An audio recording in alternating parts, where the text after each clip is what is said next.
Alrighty, how's it going, guys?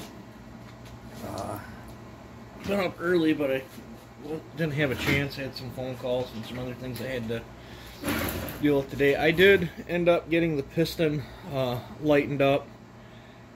I really can't recommend this piston if you guys are looking for the weight, the quality of it. I worked my butt off on this piston. I mean, I milled these. I ground out 2 oil grooves here, kind of something like how the factory pistons got.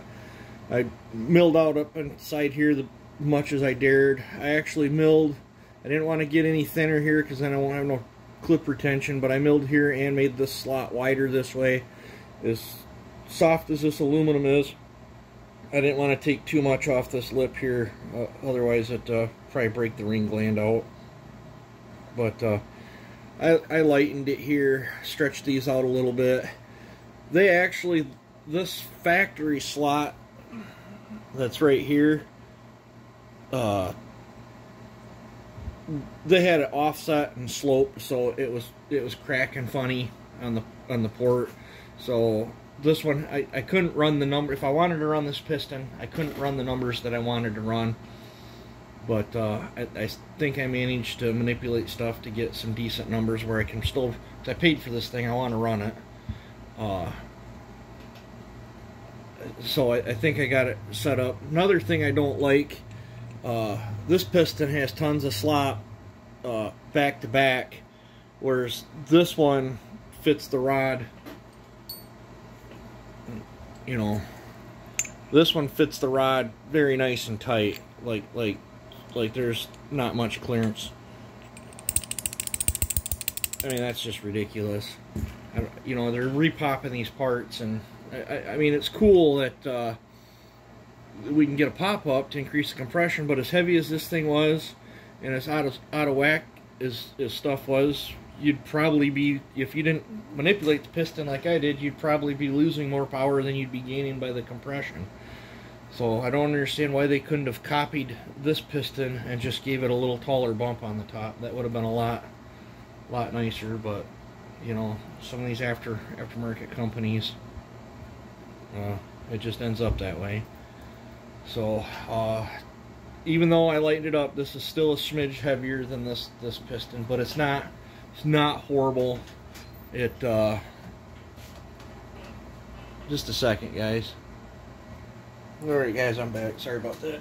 But I had to go in for lunch.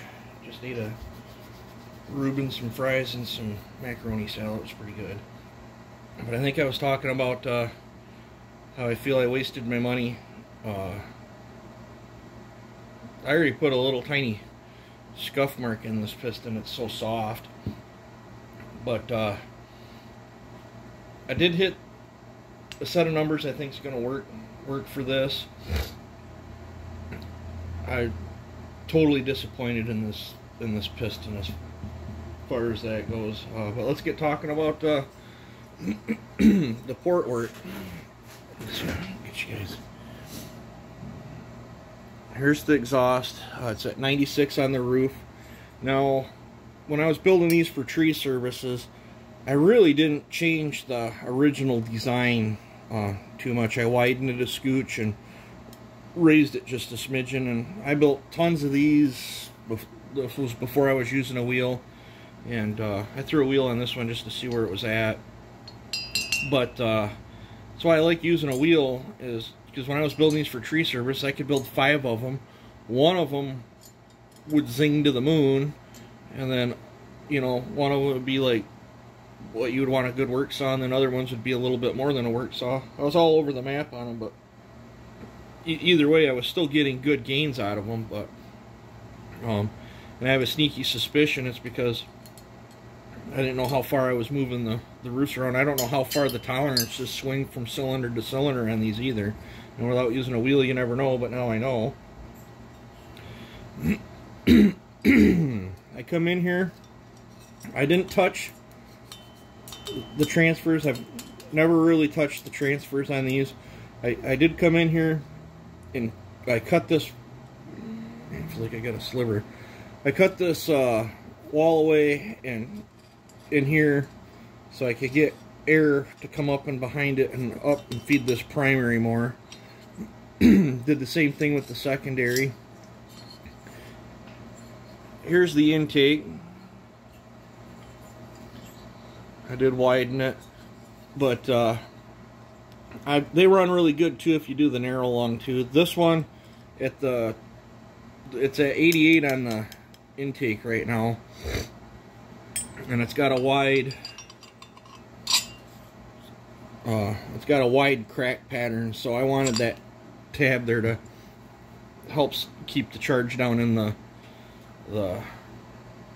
bottom a little better. Hopefully help with some spit back, but you can, man, I know I got a sliver. I move just right and I get stabbed. But on these, I don't go big on here because your boot, I mean, there's no sense in going any bigger than what this is. Otherwise, you're just defeating the purpose. But on these, so the number on this is 96 on the roof, 88 on the intake. That's what I'm going to roll with this piston. I would have chose different numbers if I was using the stock piston, but I purchased this piston. I'm going to make it work one way or another. If it blows up, it blows up.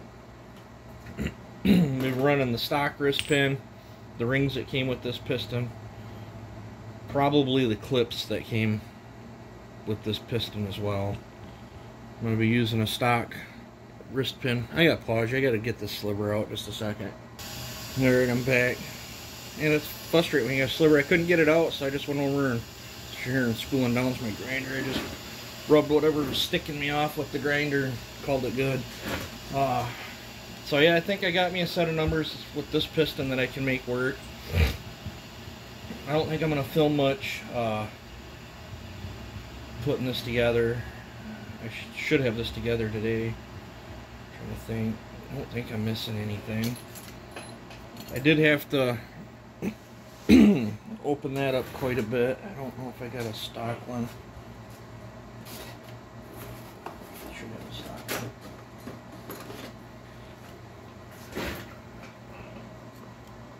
So you can see the difference. But typically, if I'm doing these for tree services, I don't maybe 30-40 thousandths on each side and a little off the top and bottom is all I typically go. But this is a, I don't know what you want to call it, toy build, goof off build, I don't know, experiment. I wanted to see what one would do with a pop-up, so that's what I'm doing. Oh, let me grab a stock cylinder.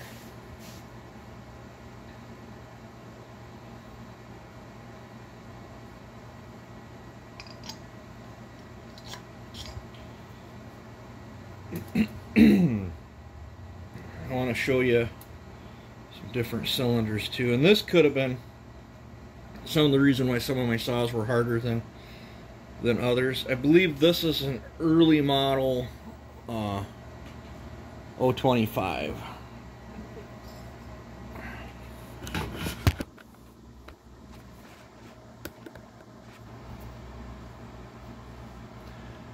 Can you already see the difference? One transfer. This is a double open. This is a quad open.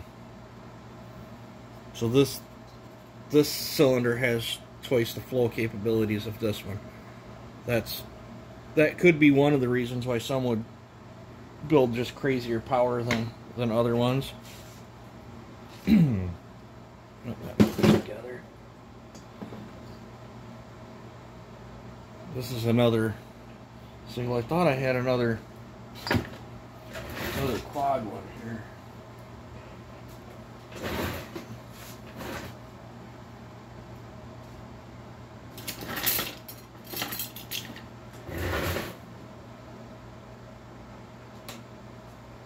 I guess I'll have to show you on a single, but the material part removal is just about the same. You just have to do more of it on one of these styles. You have to come in here under that bearing pocket and take all that out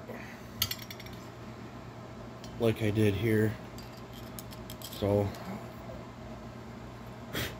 I'm really hoping I got more of these. I think I got 7 or 8 more of these saws down in the shed too. I'm really hoping I got another good quad port cylinder for when I build that 023, because I wanted to convert that to, but if it's not, then we'll do one of these, and I'll just add extra boost ports or something to it.